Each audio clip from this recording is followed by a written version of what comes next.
Meet Sachin. Sachin and me, we have just come up the mountain for a hike. And we still have to go a little more. We have to climb a little more. And we will be reaching an area where we can get network to our phone. This is one of the highest, tallest mountains near our campsite. So we are hiking it now.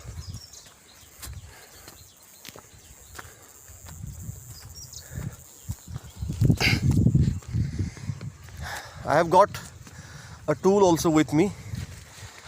If we find some rare plants or trees, saplings automatically grown in the jungle, or some seeds, we would take it with us to our campsite in the area where we have kept it as only forest area, and we'll plant it there. See the clouds all over. We can see, if there are no clouds, we can see Rajgarh Fort, Torna Fort from this point, from this place. But as you can see, monsoon is arriving. It has arrived already here. This is the 4th day we are at the campsite, and you can see how life is thriving here.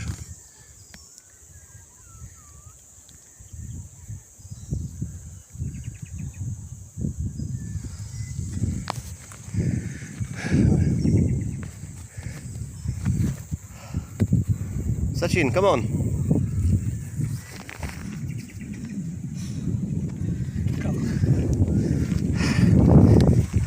How do you feel, Sachin?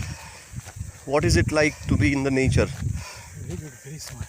And very pleasant, very hot. you're sweating, you're steaming now, right? That's great. In cold weather, when someone feel hot.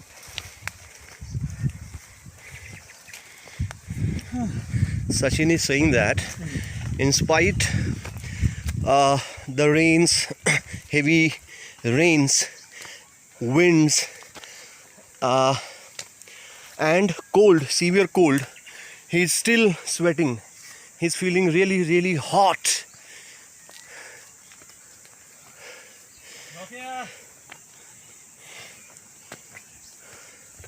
Chal Rocky, come.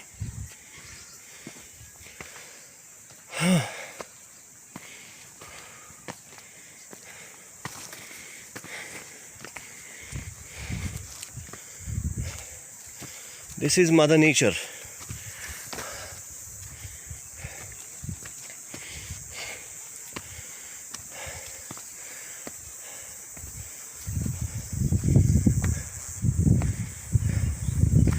We are atop the mountain, almost.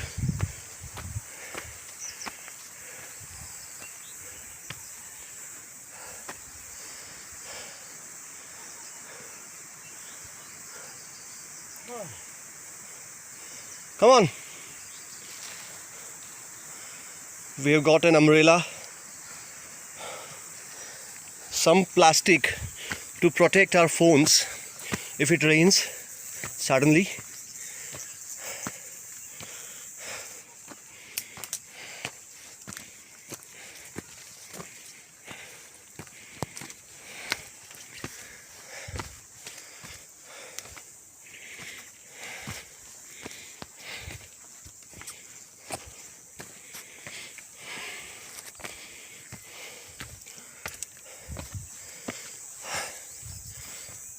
This is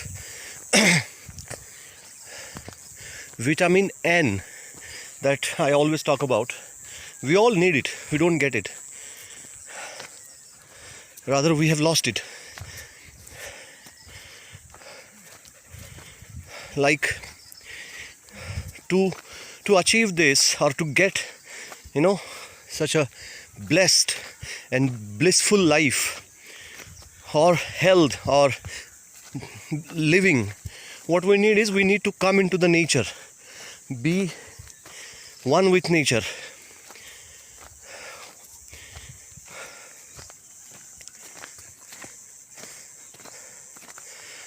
And once we understand what nature is, and we are also an integral part of the nature, we certainly would stop doing things which are harmful to the nature.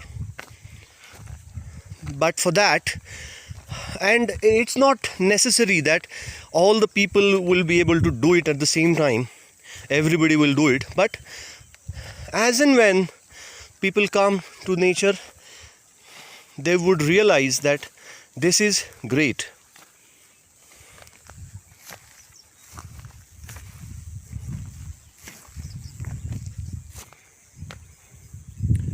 Sachin, we still have to go a little more.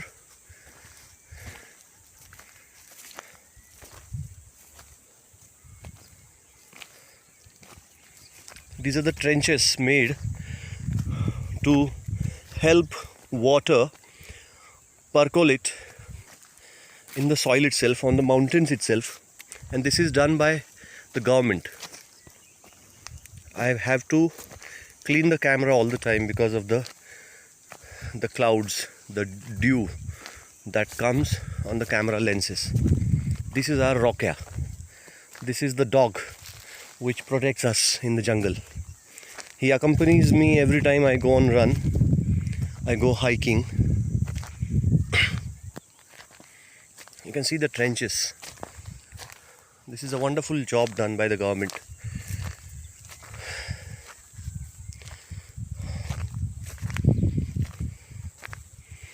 And this is kind of a grassland. A jungle or an ecosystem does not necessarily mean all plants, all trees. It requires grassland as well. It requires huge grounds or landscapes with grass only. This is part of the ecosystem which is required in the food chain.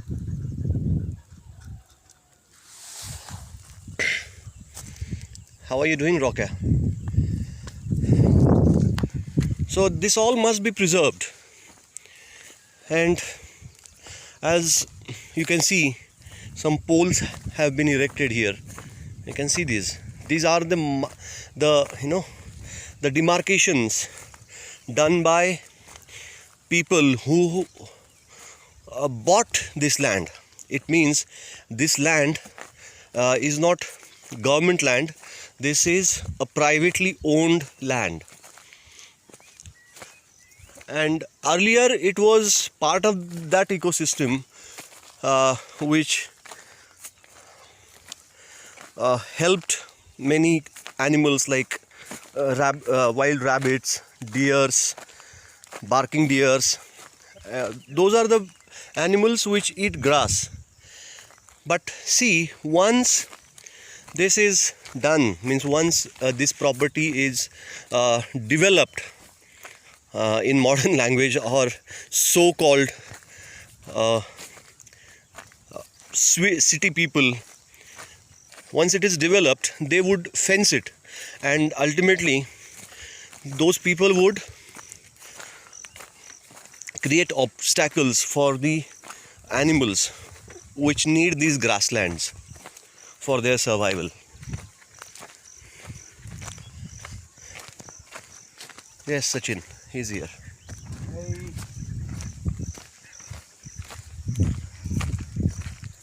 You can see the trenches.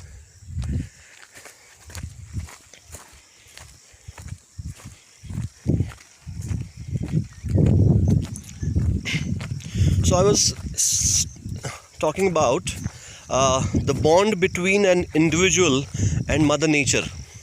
So once that bond is established, once a person realized that he is also an integral part of Mother Nature.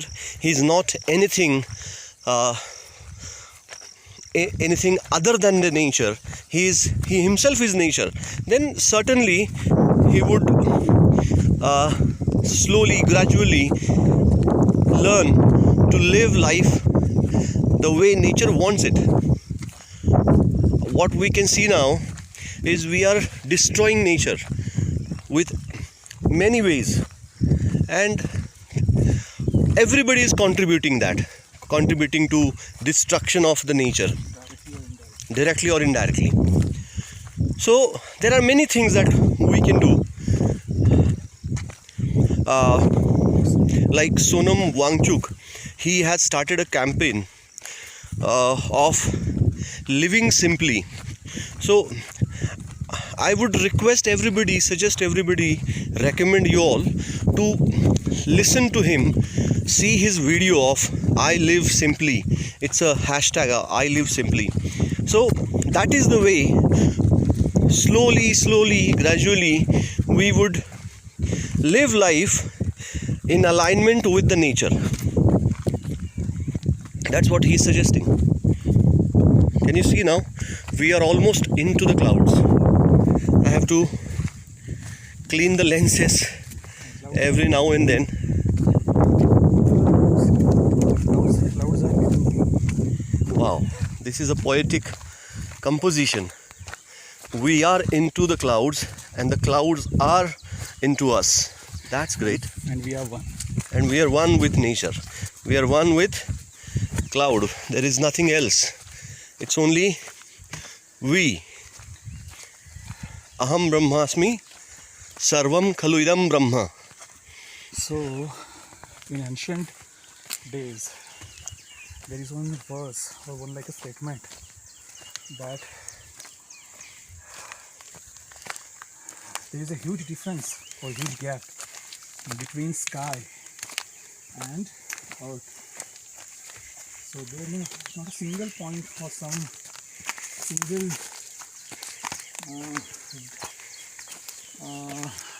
way there. Okay. The sky and earth meets together. But today, I feel clouds are the medium with which, or with the help of these clouds, earth and sky can meet. Wow. So, once we become cloud, I think we become a medium. I guess, Sachin, this tree which has fallen down, it must be the impact of Nisarga Chakrivadar, Nisarga cyclone. So, do you want us to go back or? No, we are walking ahead. We'll go to an area where, this way, to left. Cyclone impact, huh? This is the government forest that we are walking through now.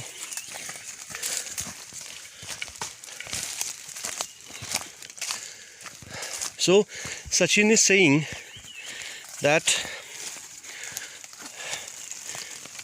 the sky, which has no limits, the sky is endless, and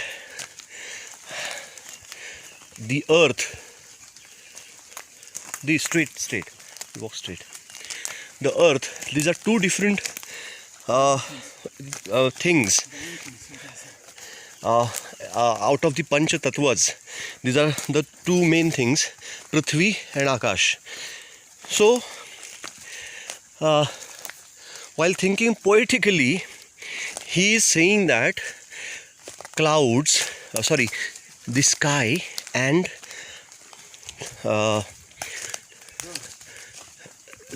the earth, they meet, they come together, they become one. And what is it, or how can we understand if they meet or not, if they come together or not? It is the clouds which connects the sky Akash and Prithvi. Wow, that's really great, Sachin. Thank you. This way, left. Come, rocks. Come on. Yeah. You can show this thing. Yeah. What is it for? These are the big trenches made by the forest department. Recently, I talked to the forest ranger in this area. This way, to right. This is. No, come from here. Here. You can come from there. So I talked to the forest ranger, and he told me that they are going to remove these acacia trees very soon, because these trees are not part of the ecosystem here. Means they don't belong here. They are foreign bodies. And what they do is, their leaves, once fallen down, they don't decompose quickly. They take approximately 3 to 4 years. You can see the mushrooms. I don't know if these are edible mushrooms or not. Some mushrooms are edible. We can eat them. We can cook them. So see the trenches. The trenches are making, are working. This is the reason why they make trenches, to store water and let the water go into the ground, deep into the ground. Wonderful job done. However, keeping the soil as it is not a good thing. They could have made it covered or protected it with the help of stones. Wonderful. Now see, I brought this tool to see if I can get plants or seeds of this particular saplings of this particular plant. That's the reason I've come here, but I don't see any saplings yet.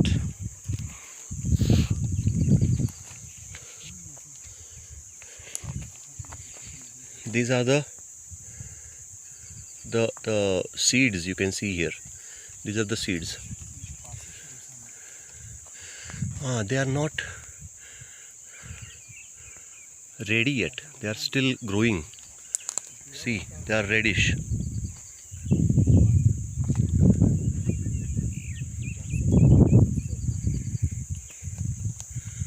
Wow. But I found no saplings, no seeds. All right.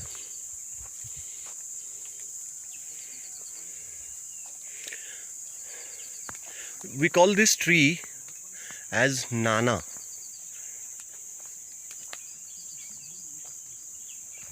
All right. Let me take your leave now. I'm going to stop here. I have some other things also to do in the nature, like meditation and search for some trees and seeds. It's really wonderful here. You can see there are clouds, but it's not raining. So we are becoming one with nature.